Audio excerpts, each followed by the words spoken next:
Buenas tardes. ¿Qué tal? ¿Qué tal?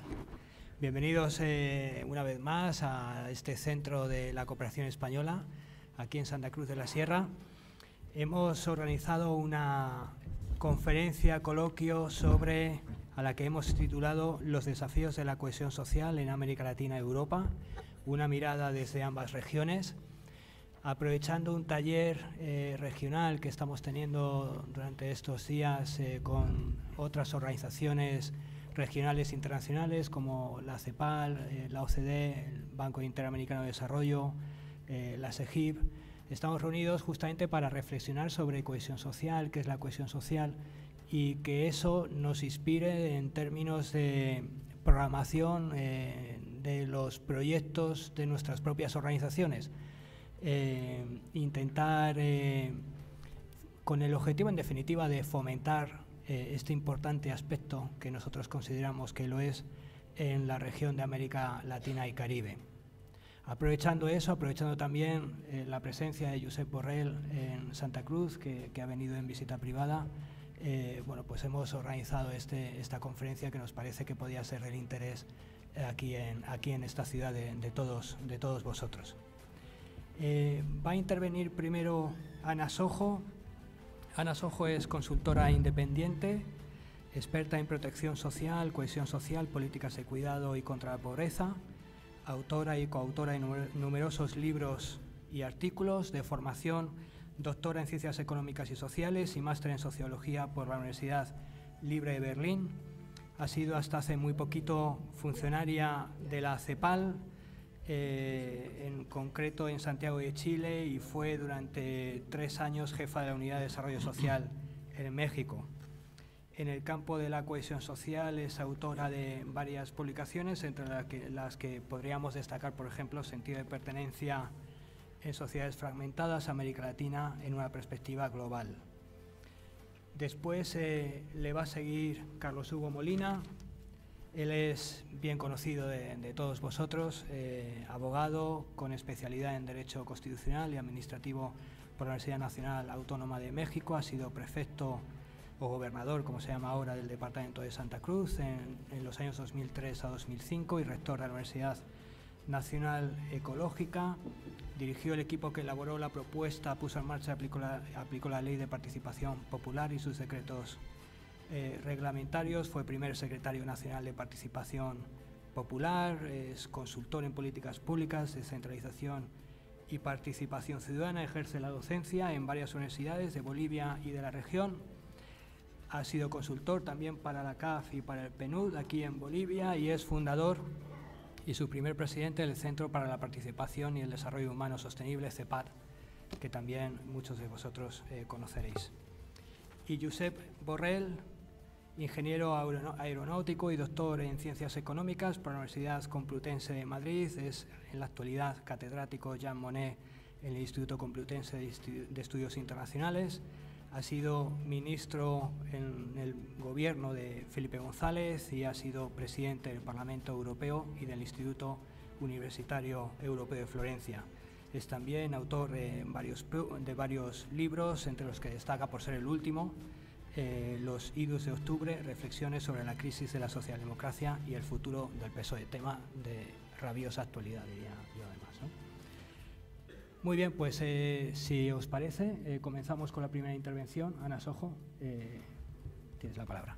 Muchas gracias, José. Es un privilegio estar en este panel para conversar con Josep Borrell y Carlos Hugo Molina sobre la cohesión social y sus desafíos en este mundo contemporáneo. Es diferente plantearse el problema de la cohesión social a lo largo de la historia humana. Estamos en otra situación que cuando el sociólogo Durkheim en el siglo XIX se preocupaba por la cohesión social, cuando en las sociedades comenzaba a emerger una división social del trabajo, y Durkheim se planteaba entonces la temática de cómo se iba a dar el vínculo social en esa temática. En la actualidad estamos en una época de grandes incertidumbres, de grandes shocks, una época histórica que está plagada por una serie de miedos difusos que se relacionan con múltiples aspectos que pueden interactuar y que tienen diferente connotación y diferente relevancia para las distintas regiones del mundo.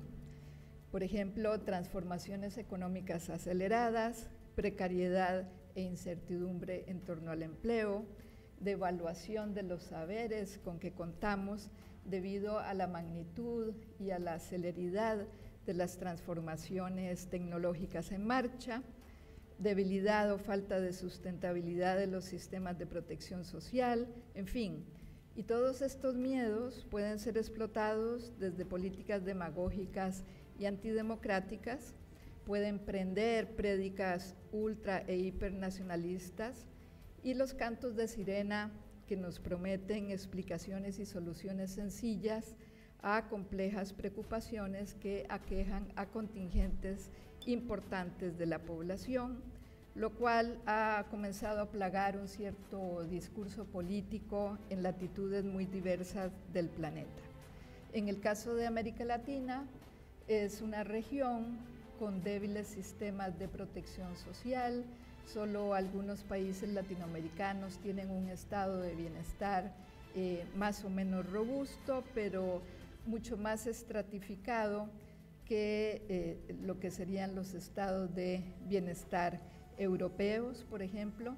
Eso expone a las personas a riesgos en una dimensión y en una profundidad mucho mayor que aquellas latitudes del planeta donde la gente está protegida por sistemas de protección social.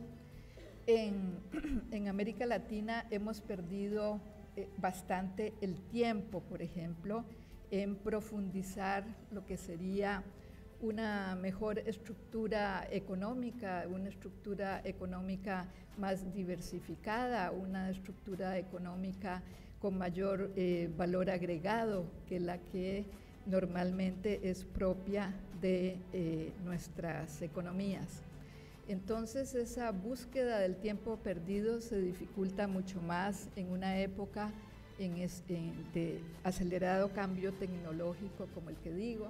Hemos perdido también el tiempo debido a la miopía ante la desigualdad, que cierra los ojos y con una mirada corta no ven la necesidad de invertir en recursos humanos mediante una educación de calidad, y entonces ello nos pone en un mal piso para competir a escala internacional, precisamente en esta época de cambios, ¿verdad? Entonces, en ese sentido, a pesar de que haya avances en materia de protección social, a pesar de que ha habido mejoras en la calidad del empleo, políticas de formalización del empleo que se han impulsado en varios países de la región en las últimas décadas, seguimos con todo siendo una región con altos índices de pobreza, especialmente en algunos países, y con una gran desigualdad. Somos la región más desigual del planeta. Entonces, naturalmente que es muy pertinente plantearnos el problema de la cohesión social, no con aquellas preocupaciones decimonónicas que azotaban, digamos, a Durkheim, sino en esta temática en que estos miedos difusos, en realidad, hay que hacerle frente, hay que encararlos políticamente y no siempre se tiene la óptica adecuada en términos políticos ante aquello, y es difícil enfrentar estas prédicas populistas que van surgiendo por allí. Si bien a esto que me refería con explicaciones sencillas y soluciones sencillas, ahora están prendiendo más estos discursos populistas, más bien en los países, paradójicamente, en los países más desarrollados, en Europa, en los Estados Unidos. Sin embargo, de aquello debemos aprender desde la región para plantearnos cómo enfrentar algunas de las repercusiones de estos fenómenos que inquietan a la población. A diferencia de Europa, la cohesión social en América Latina no ha sido mayormente un objetivo explícito de las políticas. Lo que sí ha tenido lugar en América Latina, fundamentalmente en el último decenio, es una discusión interesante sobre cohesión social, animada por diversos organismos, tales como la CEPAL, la CEGIP, el PNUD y la Unión Europea, que a la vez ha irradiado un poco hacia la discusión conceptual europea desarrollada en la OCDE y en España. Dentro de esta discusión sobre cohesión social que se ha desarrollado en América Latina, me identifico particularmente con la manera en que conceptualizó la cohesión social la CEPAL. Participé en 2007 en la elaboración del libro que se presentó para la Cumbre Iberoamericana, que tenía como eje esta temática, y a pesar de que ya no estoy inserta en la CEPAL, sigo pensando que es digamos, una de las posturas más pertinentes, porque pienso yo que extrae cuál es el plus de pensar las desigualdades, la necesidad de avanzar hacia una mayor equidad e igualdad, de una manera en que sitúa el plus de la cohesión social respecto de otros conceptos con que igualmente podemos analizar y de manera pertinente las desigualdades. En este caso, la CEPAL ha postulado que la cohesión social se refiere a mecanismos instituidos de inclusión social como a los comportamientos y valoraciones de los sujetos que integran la sociedad.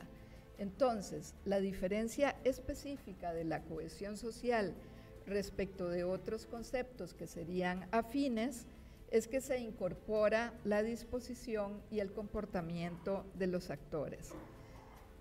Los mecanismos de inclusión que están en juego abarcan el empleo, los sistemas educacionales, la titularidad de derecho y diversas políticas pro equidad.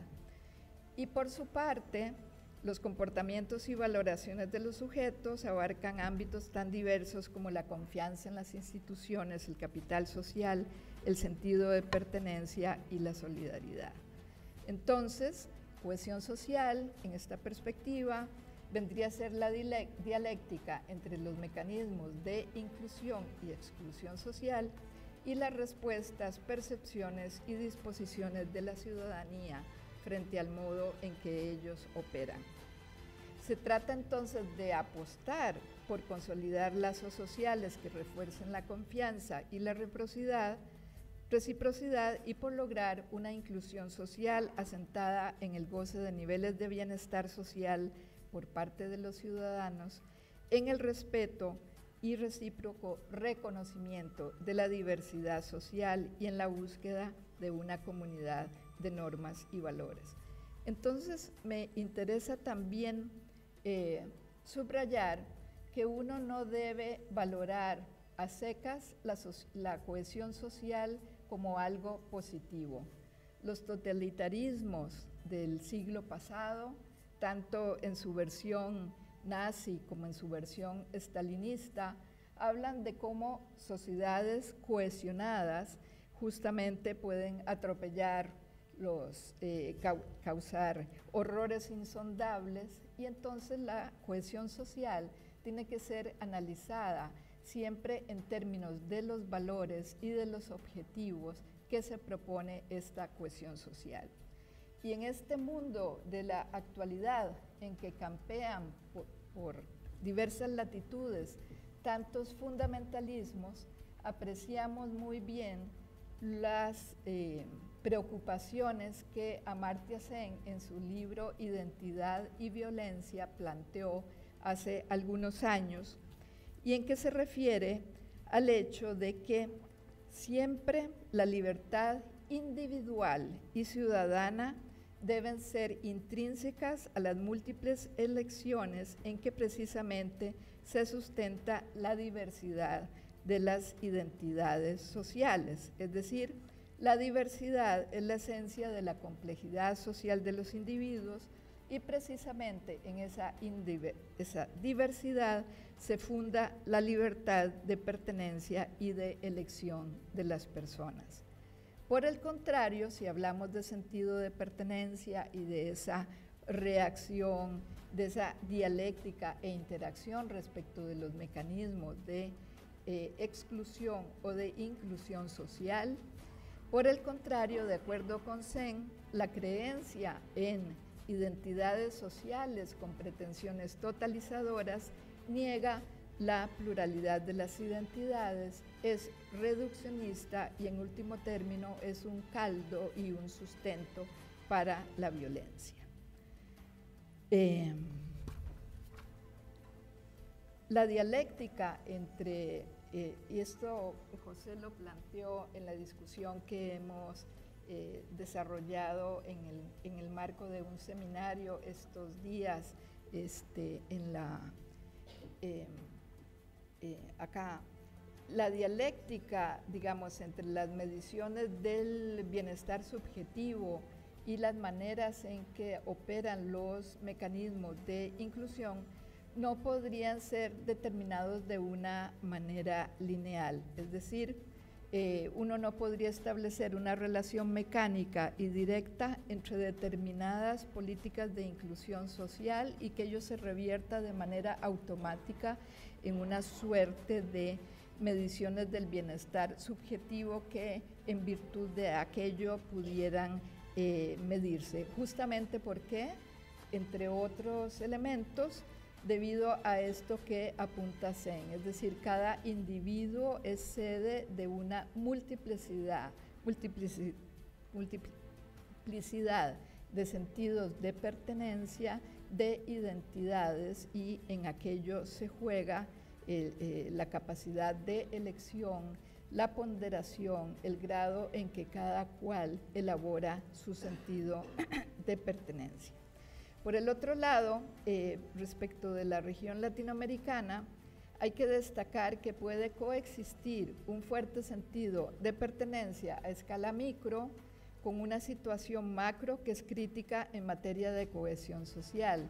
Pensemos en las maras, pensemos en el narcotráfico, en la narcoeconomía, en cómo esas narcoeconomía y narcotráfico, por ejemplo, van verdaderamente devorando porciones de los territorios latinoamericanos en los cuales el Estado social prácticamente queda en suspenso ante la violencia y ante las reglas que impone esta gente. Entonces, es decir, puede darse una cohesión en un nivel particular y una desestructuración a escala macro de la sociedad. Y esa vendría a ser una de las tantas temáticas de cohesión social que están en juego en nuestra región. Cuando en términos políticos se promueve la polarización, ello se nutre generalmente de un lenguaje incendiario que busca exacerbar el antagonismo entre grupos para construir un nosotros, un lenguaje que busca cohesionar y que, por ejemplo, hace oposiciones simples entre la gente pura y la élite corrupta a lo Trump, entre la supremacía blanca y todos los demás. Y nosotros en la región tampoco estaríamos exentos, digamos, de ese tipo de fenómenos, y es muy importante tener eso en la mirilla. Entonces sería un grave error, tanto en términos analíticos como políticos, imputarle a la cohesión social por sí sola un valor positivo. Hay que contextualizarla en términos de la convivencia social y de los valores en que se sustenta. Conforme a ello, adjetivarla y denominarla. Es decir, no puede juzgarse a secas, sino que tiene siempre que ser analizada desde una perspectiva normativa. Cabe precaver, por tanto, en América Latina respecto de la disgregación social inherente a posturas que propongan divisiones sociales, un sistema de divisiones sociales singular y comprensivo que encasille a los seres humanos y que adscriba a los seres humanos a una identidad única e inevitable. Si la democracia la entendemos como un ámbito y como las reglas institucionales en cuyo marco se desarrollan procesos igualitarios de construcción de identidades, y esto es muy importante en términos políticos de cómo se articula la cohesión social, nadie podría en la sociedad reclamar para sí la exclusividad de la representación de identidad alguna, ni la de determinados grupos subalternos o excluidos. Y justamente esta idea la estoy tomando prestada de un español, de un politólogo y filósofo español, Vasco Innerarity, que me parece que plantea muy bien este asunto y que tenemos que tenerlo presente en nuestra temática sobre la cohesión social en la región. Nadie puede reclamar para sí la exclusividad de la representación de identidad alguna.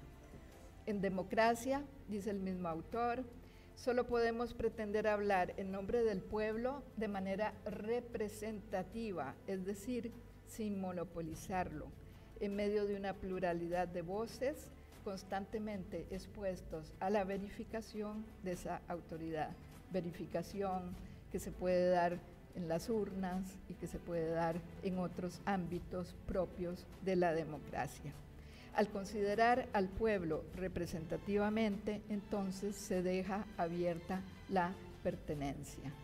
Eso es lo que quería plantearles.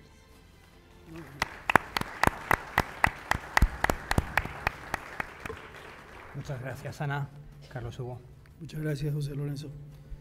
Profesor Borrell, Ana, amigos, amigas. Yo asumo de manera absolutamente voluntaria el tema desde las políticas públicas, desde el territorio, desde las respuestas prácticas, como parte también de mi propia experiencia. Y en esto la pregunta es, cohesión social democrática, ¿para qué? ¿En función de qué? ¿Cuál es? ¿Qué busca? Que similar a la respuesta que nos damos cuando nos planteamos el problema desde las políticas públicas, hay que considerar una serie de instrumentales que no son solamente políticos, que tienen categorías sociales, económicas y jurídicas para darle el contexto. Si hablamos de América Latina, pongamos el telón de fondo. Hay una investigación que se desarrolló sobre la base de 36 académicos reunidos durante año y medio, 2 años casi, para identificar cuáles eran las claves que debíamos tener presentes abriendo un escenario para América Latina del año 2030. Más allá de los 4 escenarios que aparecen en el que hay más o menos democracia, hay 5 variables que se repiten en los 4 escenarios que son sobre los cuales debemos trabajar tomando estas claves que ha señalado Ana. La primera, y no tiene un sello identificatorio de ideología, es un comportamiento que está presente en el continente, es el de la corrupción. No hay un patrimonio ideológico, partidario, de clase, respecto a lo que estamos viendo en este momento en América Latina con relación a este tema. El presidente guatemalteco fue defenestrado y en el mismo día de la presidencia estuvo preso al final del día por una serie de actos investigados y comprobados de corrupción. Es el camino que han seguido o están siguiendo la presidenta Dilma Rousseff en Brasil y otras experiencias más que las vemos todo el tiempo. Primer dato de la realidad, estamos en un continente que no ha hecho todavía todo lo suficiente para deshacerse de este mal, de esta lacra o de este comportamiento, y lo vemos reproducirse en todos lados. Un segundo componente de esto es el que se refiere a la vida en ciudades. América América Latina, junto con ser el área del mundo con mayor exclusión, con mayor marginalidad, es el continente que tiene la mayor cantidad de población viviendo en ciudades. Lo que no quiere decir que se hayan desarrollado sobre la base de conceptos urbanos y sobre responsabilidad ciudadana urbana. El 80% de la población ya vivimos en ciudades en América Latina. 80%. Y hay países como el Uruguay que ya tienen el 95%. Esto es muy significativo cuando lo analizamos en términos bolivianos, porque ya estamos en el 75. Cuando digo estamos en el 75 es porque, comparando con el censo de 1950, la población boliviana urbana era 26%, 74% rural. En este momento hemos modificado exactamente el porcentaje y no tenemos conciencia, en el caso de Bolivia, de estar viviendo en ciudad. Y eso se da por una serie de indicadores básicos que se trabaja cuando se analizan estos problemas. Temas muy simples. Ninguno de los 339 municipios, ayuntamientos de Bolivia, tiene resuelto el tema de residuos sólidos y de aguas. Ninguno. Ni los grandes ni los chicos. Esta falta de conciencia urbana está acompañado a una falta de conciencia ambiental. No es solo patrimonio en Bolivia, está agudizado por el cambio climático, pero consecuencia también de malas prácticas y malos hábitos. En Bolivia no tenemos conciencia, o no teníamos conciencia hasta el año pasado, el comienzo de este año, que hemos visto el sufrimiento que han sufrido la ciudad de La Paz, la capital, la sede del gobierno, que ha debido estar racionada de agua porque las represas naturales que eran de las que la proveían no tomaron en cuenta en un proceso de planificación elemental y básico la falta de lluvia, la falta de agua de lluvia. Y este impacto tan duro no lo sentimos en la mayor parte del territorio porque todavía estamos, entre comillas, con una abundancia de agua, producto de un número que es de habitantes que es perfectamente manejable y sobre el cual no tendría que haber dificultades. Solo somos 11 millones de habitantes en un territorio de 1.098.000 kilómetros cuadrados. Si este elemento de vivir en ciudades, como diría Antanas Mockus, importa una relación de responsabilidad, los bolivianos somos irresponsables. Y este no es un tema solo de Bolivia, decía. En América Latina el 85% de los municipios, de los ayuntamientos, no tienen resuelto el tema de residuos sólidos y de aguas, tampoco. Se le carga a la naturaleza.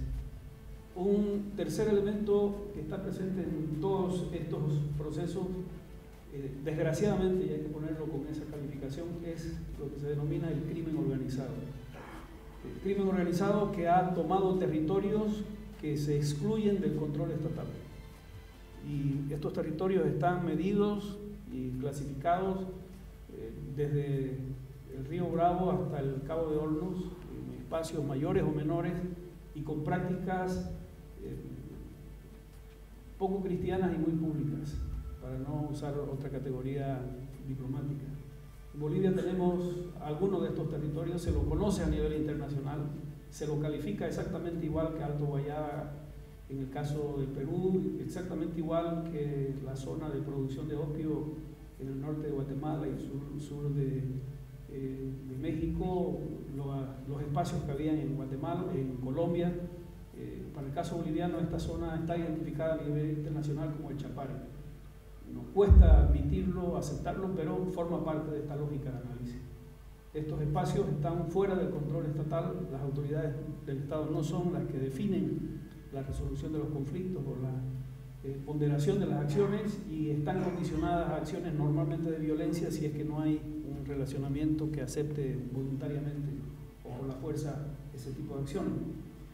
Un tercer componente de estos escenarios es el de las redes sociales, la internet que ha llegado para quedarse, bien o mal, que ya no admite la posibilidad de ser desconocida y que puede ofrecer de la misma manera como opciones positivas de ejercicio de ciudadanía radical, son los movimientos, son los colectivos que estamos viendo su fortaleza, era la capacidad movilizadora de los jóvenes estudiantes en Chile, eran los indignados cuando se produjo este movimiento en España. España la figura se repite, la primavera egipcia, etc. Y con la carga negativa que tiene de ruptura de una realidad. Los millennials, esta generación tan extraordinariamente despierta para algunas cosas, no tiene relación con el territorio, ha perdido un contacto elemental y físico que por la edad de todos los que estamos acá puedo decir que nosotros hemos gozado. Subirse a un caballo, subirse a un árbol, quebrarse el brazo porque se cayó, jugar con barro en el río, ese tipo de cosas aparentemente tan simples, tan básicas, están rotas en una generación cuyo objetivo universal, cuya visión global es totalmente distinta y que se maneja y aquí no habría que entrar en la misma lógica que nos ha señalado Ana para otros problemas, a una descalificación per se. Son situaciones que están presentes que también se resuelven con algunas preguntas muy simples. Las hago de manera permanente cuando tengo el contacto con jóvenes y pido que levanten la mano los que, teniendo Facebook, han incorporado a sus padres como amigos a su muro. Los jóvenes no levantan la mano porque sus padres no son amigos en el muro. Y no es porque estén escondiendo algo, es porque el modo de comunicarse, la forma de relacionamiento es distinto y hasta la forma de dirigirse en términos verbales y comunicacionales. Nunca en la historia de la humanidad había existido, como en este momento, tal cantidad de personas que leen y escriben, con modos distintos, con palabras cortadas, pero la comunicación en esos niveles es perfectamente entendible entre ellos, no es para nosotros. ¿Qué es lo que está pasando ahí? Y esta es una categoría que no podemos dejarla de lado. En quinto lugar están, y esto es complicado, lo hemos visto hoy, lo estábamos analizando, los jóvenes sin trabajo. No se trata de jóvenes que no tengan formación, que no tengan estudio.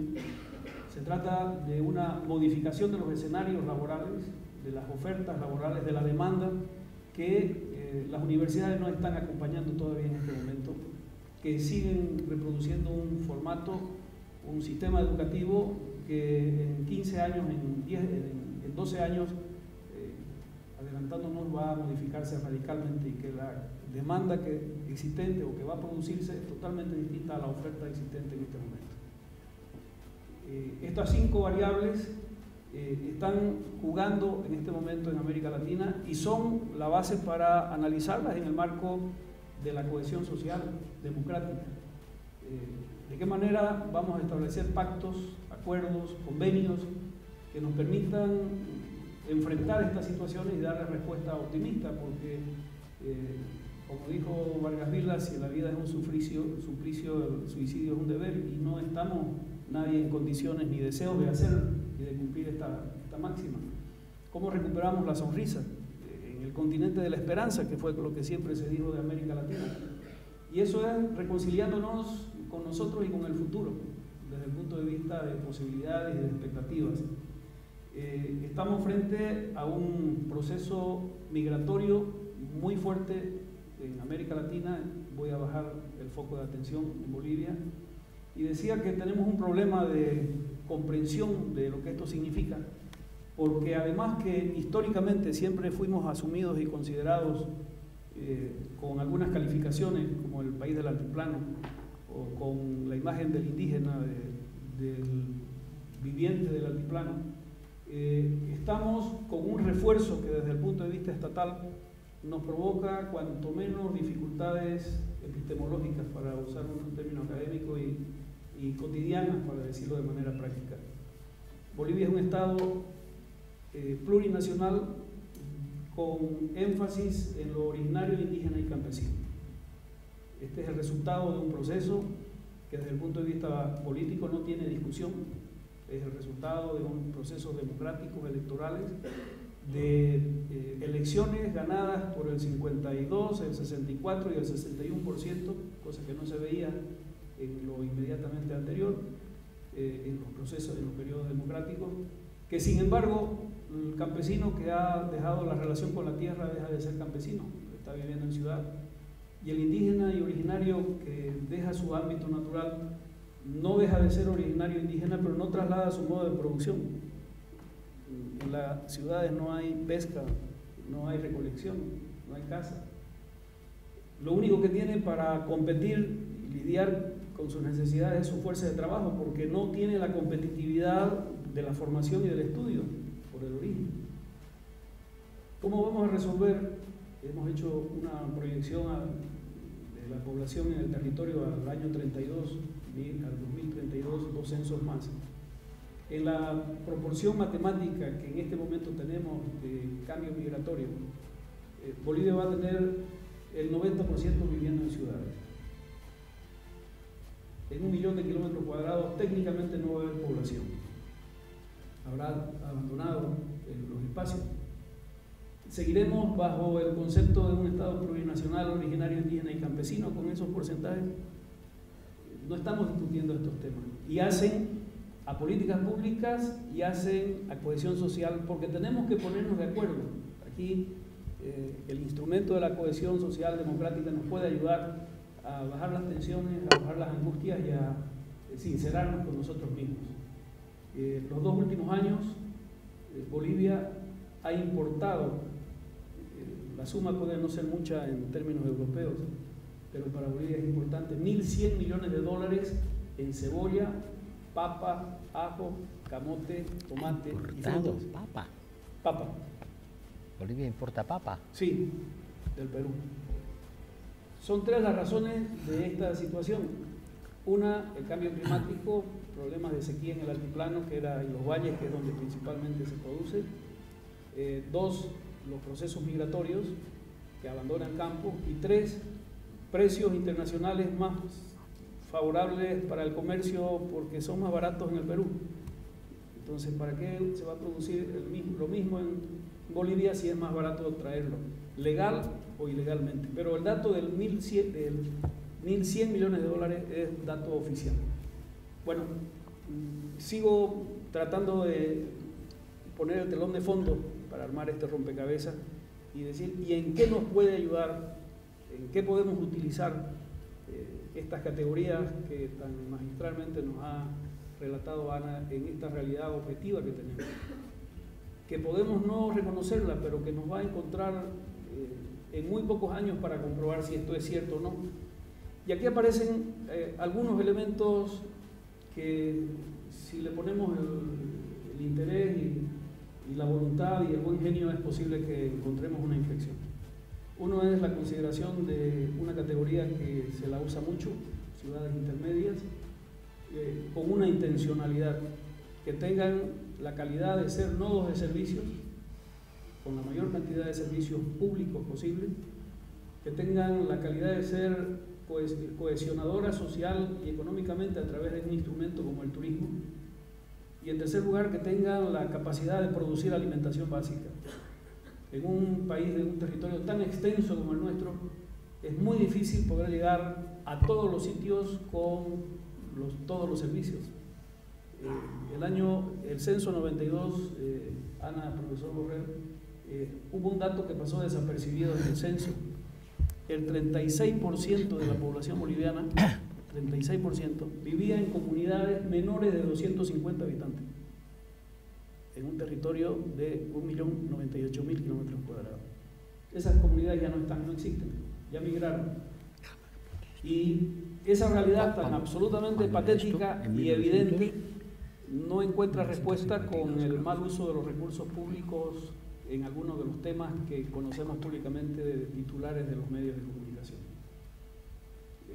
La inversión que debería hacerse en producción, en apoyo a los sectores campesinos, a los sectores indígenas, tiene en este momento a todos los que administraron esos recursos presos, incluida la ministra que estaba a cargo del tema.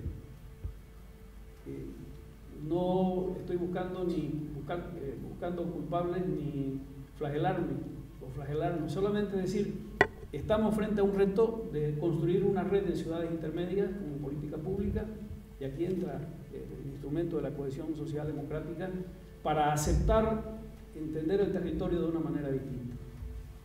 Y hay un instrumento que puede ser extraordinario, que lo estamos verificando y que hemos hecho algunos ensayos a mano alzada, que es el turismo. El turismo en este momento, ocupando el 65% de la capacidad instalada en Bolivia en hotelería y gastronomía, y lo hemos hecho a nivel nacional, puede generar un ingreso anual de 3.500 millones de dólares, repartidos en todo el territorio y con todos los actores. Para lograr ese objetivo solamente tenemos que resolver algunos temas técnicos, relativamente fácil porque tienen que ponerse de acuerdo los 3 niveles estatales para hacer una sola acción de posicionamiento y de venta del territorio con sus potencialidades. Tiene que haber un gestor del territorio que permita y le dé garantía al viajero, al turista, de que lo que está ofrecido es lo que va a recibir, además en condiciones de salubridad, la alimentación y de servicios básicos en caso de necesidades. Tiene que haber una oferta extraordinaria, lo suficientemente atractiva como para que se venza el tema de los precios. Venir a Bolivia es muy caro. Es más barato ir de Buenos Aires a Miami que venir a Santa Cruz. Y más barato ir de Asunción a Madrid que venir a Santa Cruz. Entonces, lo que tenemos que ofrecer, y podemos hacerlo, porque tenemos las condiciones, el país las tiene, es una oferta de un volumen extraordinario de enamoramiento que es posible hacerlo con el mundo. Lo único que tenemos que vencer es lo más complicado, y aquí viene el instrumento, Ana, es a través de cohesión social, de pactos democráticos, modificar una conducta nacional que la utilizamos todos en algún momento o la hemos pensado utilizar como forma y mecanismo de protesta social. Se llama el bloqueo. Cuando hay un bloqueo, se retienen los autos de las personas por una protesta. A nivel internacional no sale que fue en San Julián, que fue en Patacamaya, que fue en Misque, es Bolivia. Este solo detalle, con esa magnitud, y estoy hablando, y estoy midiendo mis palabras, que puede permitirle al Estado boliviano tener un crédito de libre disponibilidad de 3.500 millones de dólares en toda la población. Solo requiere encontrar una forma, una fórmula mágica que nos permita dar un salto de cualidad, de conciencia, y que sin descalificar la razón por la cual se está protestando o se está oponiendo desde el punto de vista político, modifiquemos esa conducta por otras. Y en ese momento se habrá hecho la luz en este país. Así de sencillo, aparentemente, desde el punto de vista teórico es. Bueno, todo esto nos lleva, cierro con este reconocimiento tan complicado, porque al apelar a la conciencia estamos interpelando no solo a formación, a información, a conocimiento, a experiencia, estamos interpelando a una forma de conducta que tenemos habitualmente. ¿Cómo podemos desarrollar conciencia ambiental en un país que no tenemos conciencia que el agua va a faltar en algún momento y que la tierra puede dejar de producir? ¿Cómo desarrollamos acuerdos, pactos para que la sociedad acepte el vivir en ciudades con responsabilidades que esto implica? Me ha tocado representarle en alguna oportunidad por escrito y en eventos esta opción que está planteando el vicepresidente desde el punto de vista político, al decir que las ciudades se están indianizando. Esa no es una solución ni académica, ni política, ni económica. ¿Cómo hacemos colectivamente para recuperar el derecho a la crítica, al análisis y mantener la sonrisa? Porque eso es lo que nos interesa. Bueno, Ana Sojo ha venido a ayudarnos y vamos a explotarla. Muchas gracias.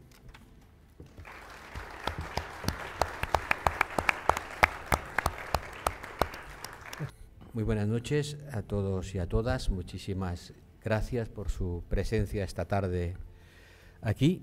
Muchas gracias a la Agencia Española de Cooperación y para el Desarrollo por su amable invitación y a su director. Gracias a mis contertulios. Debo decirles que llevo poco tiempo en Bolivia, en Santa Cruz, pero ya he aprendido mucho. ya he aprendido mucho. De la mejor manera que se puede aprender, que es en contacto con la realidad, no leyendo libros, que también se aprende, no leyendo los tweets, que no sé si se aprende, pero en todo caso ocupa, sino, por cierto, debo preguntar a mi hijo si me ha apuntado entre sus amigos de Facebook. No estoy seguro. Yo como no tengo Facebook no puedo verificarlo. En contacto con la realidad. Y debo decirles que ese contacto con la realidad me ha producido una cierta angustia existencial, una cierta sensación, una desazón, que se dice en buen castellano, ¿no? No sé si es por el jet lag, no sé si es por las horas de pedaleo a las que me ha sometido mi hijo, el cónsul, abusando de la diferencia de edad con su padre.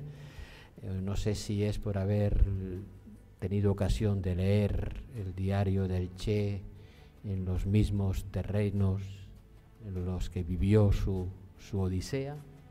El caso es que tengo, no sé si quizá por haber percibido la inmensa desigualdad que sufre este país cuando uno visita el Urubó por una parte y el Plan 3000 por la otra, eso que los académicos traducimos en cifras y en estadísticas, en datos fríos, se convierte en una realidad tangible, produce un choque. No es porque uno no sepa que eso existe, claro, ya sabemos que la desigualdad es un mal endémico de América Latina y de Bolivia en particular, pero una cosa es saberlo en el sentido intelectual de la palabra y otra cosa es percibirlo, de la misma manera que uno sabe lo que le pasó al Che y otra cosa es pisar la tierra que él pisó. Por todo eso, perdónenme, pero estoy un poco chocado emocionalmente y seguramente se me va a notar. Gracias por sus palabras y por los datos que usted ha dado, por la interpretación académica que usted ha dado a los problemas de la cohesión. Yo voy a intentar añadir algunas pinceladas desde una perspectiva europea, que es lo que me toca. Estoy muy orgulloso de dar esta charla detrás de la bandera española y de la bandera europea, porque los españoles somos hoy europeos, aunque las jóvenes generaciones se sienten menos europeas que la mía. Y como ingeniero yo les diría que la cohesión es una propiedad de la materia. Es una propiedad de la materia por la cual las partículas de un cuerpo se atraen las unas a las otras y permanecen solidarias. Solidarias viene de sólido. Y un cuerpo sólido, las partículas del cuerpo sólido son mucho más cohesionadas que las de un gas. Están mucho más juntas. Las fuerzas atractivas entre ellas las hacen estar es más difícil romper un cuerpo sólido que un gas. La cohesión es una propiedad de la materia. Las partículas de un cuerpo se atraen, permanecen juntas, son solidarias. En la sociedad pasa algo parecido. Los seres humanos somos las partículas de un cuerpo, somos más o menos solidarios en la medida en que permanecemos más o menos juntos, en la medida en que tenemos más o menos fuerzas que nos atraen y nos hacen seguir el mismo destino.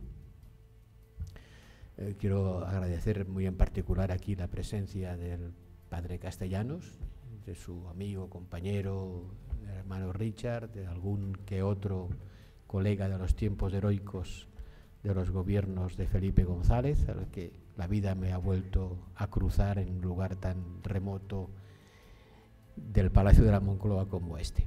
Y quiero saludar su trabajo para crear cohesión, para hacer que los seres humanos se sientan más copartícipes de la vida del otro, como las partículas de un cuerpo.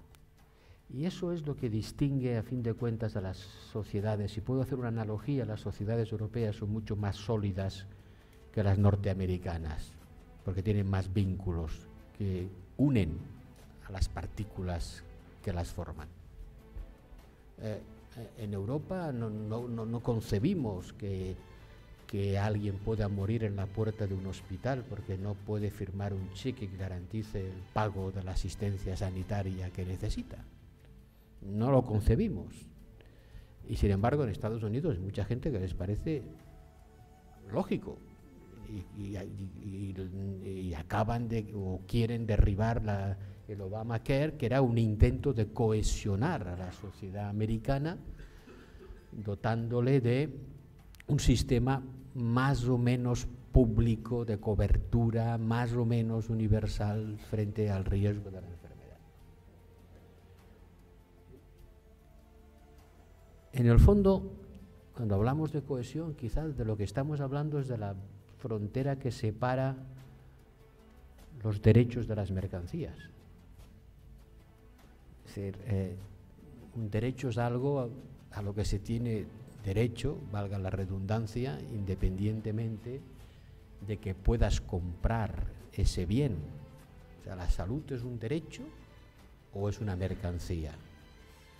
¿La tienes y la puedes pagar o la tienes por el simple hecho de que eres un ciudadano y la colectividad en su conjunto asume el coste del conjunto de la asistencia sanitaria de todos? Es una gran fuerza cohesiva.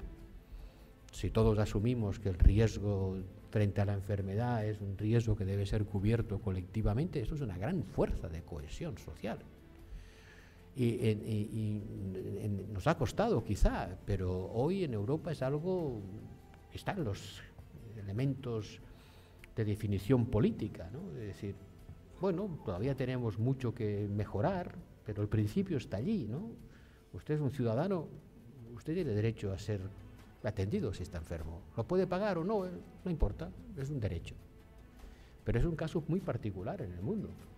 La mayoría de las sociedades, la sanidad, la salud, es una mercancía. Usted tiene acceso a ella si la puede pagar y si no, pues... Pero no hace falta ir a buscar países africanos subdesarrollados. En Chile, que pasa por ser un país desarrollado, pues, a mí me han contado casos de gente que muere en la puerta de un hospital porque el padre se olvidó la chequera y cuando fue a por ella, la niña estaba muerta, ¿no? ¿Qué les voy a contar de lo que puede pasar en países mucho más pobres, con sistemas de salud menos desarrollados? ¿La educación qué es? ¿Es un derecho o es una mercancía? ¿Usted tiene derecho a lo que se puede pagar o es la colectividad quien se la garantiza, ¿no? Es otra gran fuerza cohesiva. La renta frente a la vejez. Nosotros entendemos que las jóvenes generaciones trabajan, cotizan a unas cajas que se reparten cada día para pagar las pensiones de los que trabajaron ayer, con la esperanza de que los que trabajen mañana pagarán las pensiones de los jóvenes de hoy. Una gran fuerza de cohesión. O sea, yo pago hoy la pensión de mi padre porque mi hijo pagará la mía. Es un vínculo intergeneracional muy poderoso, que se basa en la confianza política en que eso va a funcionar. Yo pago hoy porque mañana me pagarán a mí. ¿Quién me lo garantiza? Lo garantiza la creencia que el sistema político va a funcionar.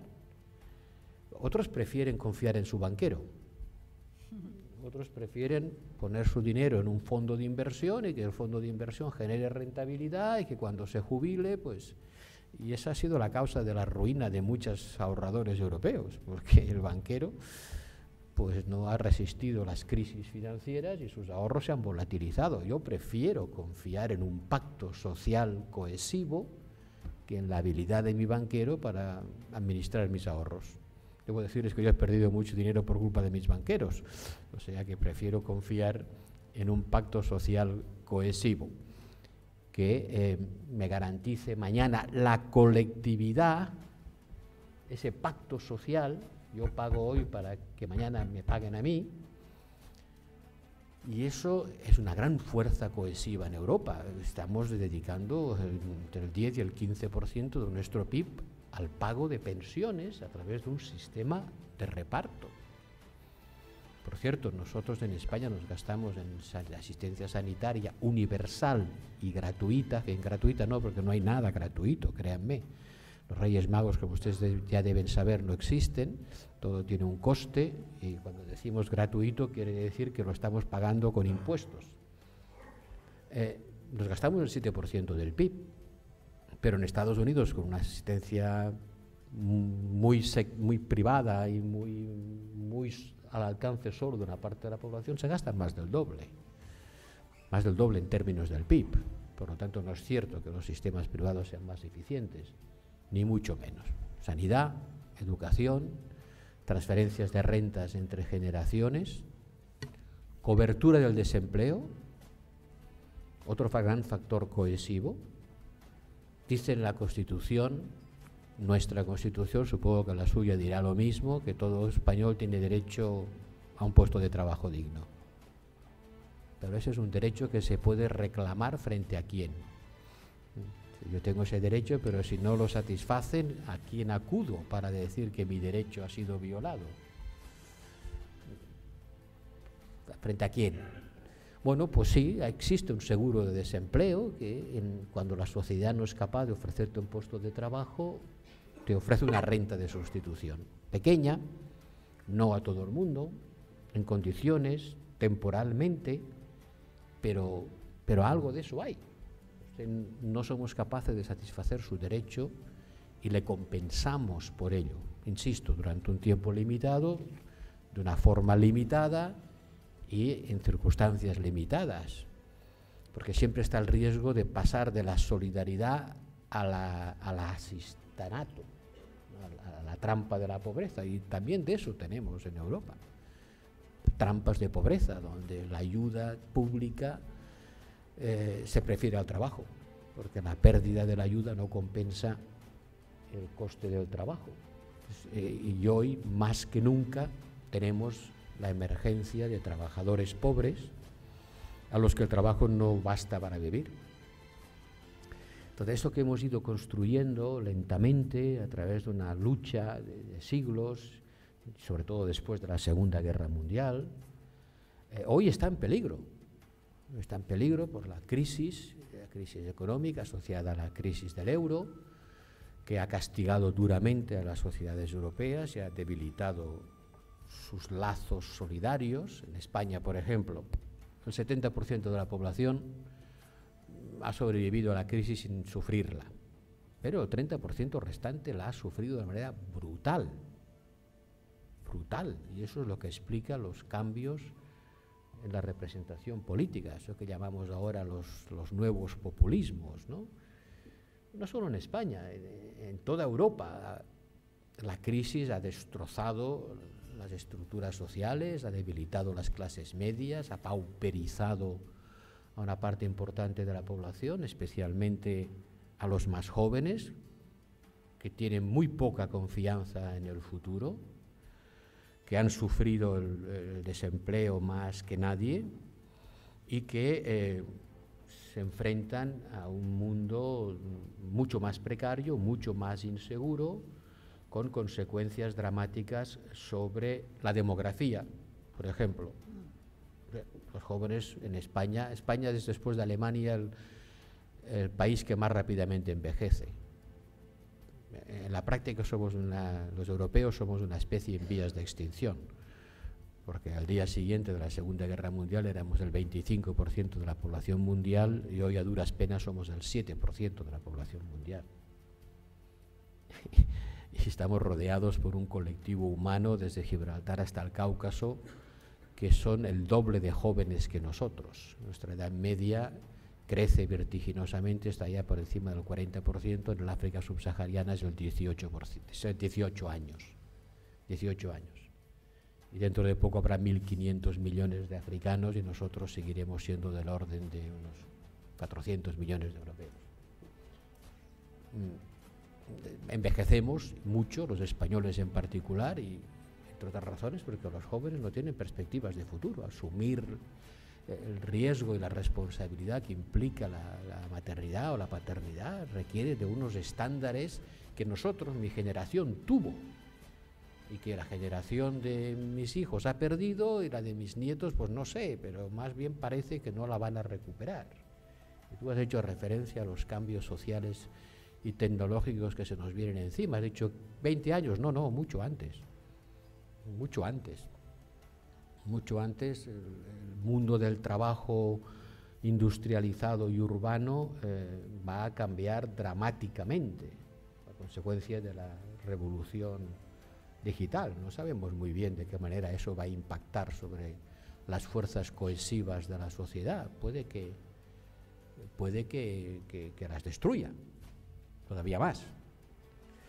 Y sin embargo la cohesión es un gran valor, no solo social, sino económico. O sea, las sociedades más competitivas, las que tienen balanzas de pago más saneadas, las que tienen monedas más fuertes, las que tienen moneda propia, las que sobreviven mejor en el mundo global, son también las sociedades más cohesionadas, que son las del norte de Europa, las sociedades nórdicas. Los suecos, los noruegos, los daneses, los finlandeses, son los países más competitivos y los más cohesionados. Lo que no es verdad que la cohesión social tiene un coste que es incompatible con mantener estándares de competitividad económica. No, la prueba está ahí. Claro, tienen presiones fiscales del orden del 60% del PIB. Es decir, el Estado coge de los bolsillos de unos el 60% de la renta y los pone en los bolsillos de otros. Eso sí que es la toma del Palacio de Invierno, eso sí que es una revolución, ¿no? O sea, coger cada año el 60% de la renta nacional por medios pacíficos, llenando unos impresos y poniéndolos en los bolsillos de otros, eso hace de una sociedad cohesionada, claro que están cohesionados. Pero están cohesionados porque tienen vínculos de unión que se llaman impuestos. Que como su nombre indica, se imponen, porque una cosa es el impuesto y otra cosa es la limosna. Una cosa es la solidaridad organizada y ejercida desde los poderes públicos y otra cosa es la que sale del buen corazón de cada cual. Y las sociedades cohesionadas son las que han sido capaces de convertir la solidaridad en obligación amparada por la ley. Nosotros, los socialistas españoles, hicimos algo de esto. Cuando llegamos al gobierno, España era un país con una presión fiscal muy baja, 25%, porque el régimen franquista no tenía ni sanidad pública, ni una educación muy escasa, había hospitales para pobres, la beneficencia, la solidaridad no se ejercía desde el poder. Bueno, los gobiernos socialistas aumentaron la presión fiscal cada año 1,5 puntos de PIB en media mientras gobernamos, entre el 82 y el 96. Eso es una revolución. Eso es una revolución. Coger cada año 1,5 puntos de PIB y pasarlo de unos bolsillos a otros, eso es una revolución. Desgraciadamente ahora estamos echando marcha atrás, hay un reflujo en el mundo, hay la rebelión de los ricos. Los ricos se rebelan a nivel individual y a nivel territorial. En toda Europa estamos viviendo la rebelión de los ricos, en Cataluña, en el norte de Italia, en Bélgica, en Escocia. Bueno, Escocia no son los más ricos, pero como tienen petróleo, si no lo tuvieran seguramente no tendrían tantas veleidades independentistas. No piensen que estoy pensando en nadie, pero los territorios ricos con materias primas pues tienen una cierta tendencia a desgajarse del resto, a romper la cohesión, pero en Europa lo vivimos con algún dramatismo: el secesionismo catalán, el secesionismo del norte de Italia, de los flamencos con respecto a los valones, incluso los bávaros con respecto al resto de los alemanes, de los checos con respecto a los eslovacos. Hay una mezcla de consideraciones de tipo étnico y de consideraciones de tipo económico, porque la etnicidad también es un factor de ruptura de la cohesión, porque ¿sabe usted? Mezclar partículas de diferentes propiedades físicas es más difícil que mezclar partículas relativamente homogéneas. Y cuando los cuerpos sociales son heterogéneos, como seguramente lo son en países como Bolivia, con una fuerte componente de etnias originarias y de las que han llegado con la conquista o con la inmigración, pues es más difícil ejercer la cohesión social. Seguramente aquí en Santa Cruz pues también percibirán este fenómeno. En resumidas cuentas, y con esto acabo porque no quiero alargarme más, hoy en Europa vivimos tiempos de freno y marcha atrás en lo que es la cohesión. En Europa, en España tenemos una tasa de paro juvenil del 55%. Eso quiere decir que 1 de cada 2 jóvenes españoles ni estudia ni trabaja. Y eso es corrosivo para cualquier sociedad. ¿Por qué es así? Bueno, porque muchos de estos jóvenes dejaron la escuela en los momentos del boom de la construcción, porque ganaban mucho dinero poniendo ladrillos, dejaron la escuela y ahora se han quedado sin poder poner ladrillos porque ya no se construye y ya no pueden volver a la escuela. ¿Cómo vamos a recuperar a esa generación perdida, ¿no? ¿Cómo van a hacer para hacer frente a un mundo en el que va a demandar skills muy sofisticados? No va a ser solamente ver quién cultiva la papa de una manera más eficiente, ¿no? que también. Pero integrarse va a demandar unas capacidades que hoy seguramente la escuela no produce. Las producen las escuelas de élite, pero ni siquiera los sistemas clásicos de educación están generando la formación que requiere el mundo del trabajo, no de dentro de 10 años, de pasado mañana. Yo seguramente sería ya una persona inempleable, porque pertenezco a la generación analógica y no tendría los skills necesarios para trabajar en una empresa de consultoría. Sí, puedo dar discursos más o menos retóricos, como lo que estoy dando hoy, pero si tuviera que ponerme delante de un factor de producción y generar valor añadido, seguramente sería incapaz. Y probablemente eso le pasa no a gente de 70 años como yo, sino a gente muchísima más joven, que han perdido el tren porque ya no podrán sumarse y subirse a una dinámica acelerada de cambio. Me ha dejado impresionada las cifras que has dado de la transformación del espacio. También nos pasa a nosotros, la gente huye del campo y se concentra en la ciudad. En España nos pasará lo mismo. Si miran una fotografía aérea de noche del continente europeo, verán como España es una gran zona vacía en torno a un polo central, la costa y un par de ríos. Y en Europa le pasa algo parecido.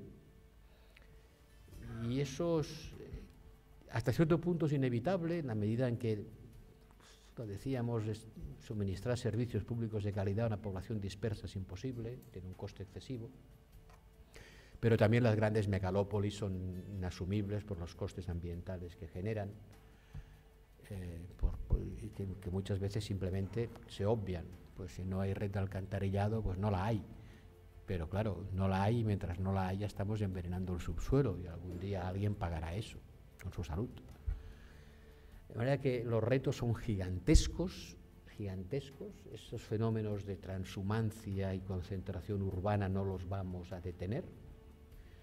Una red de ciudades medias equilibran el territorio, en Europa las tenemos, afortunadamente las tenemos, ciudades de tamaño medio, pero en general en el mundo, en África, en Asia, en América Latina, en todas partes, la tendencia es hacia la gran megalópolis, que es la concentración de todos los males del urbanismo. Aquello que decían en la Edad Media, el aire de la ciudad os dará libres, que decíamos a los campesinos de la gleba, ¿no? Váyase a la ciudad, que el aire de la ciudad te hará libre. Ahora podemos decir, el aire de la ciudad te va a matar, te va a intoxicar, ¿no? te va a causar... En el Reino Unido mueren entre 30 y 40.000 personas al año, en el Reino Unido, no en Zambia.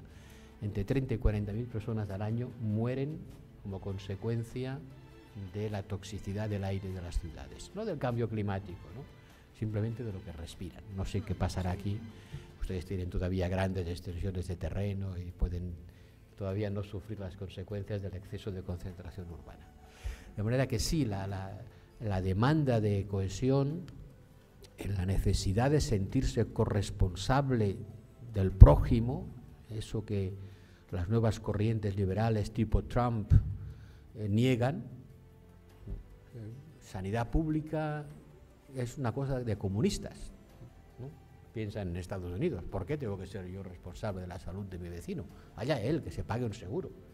O sea, no, su pensamiento es, esto es cosa de comunistas, ¿no?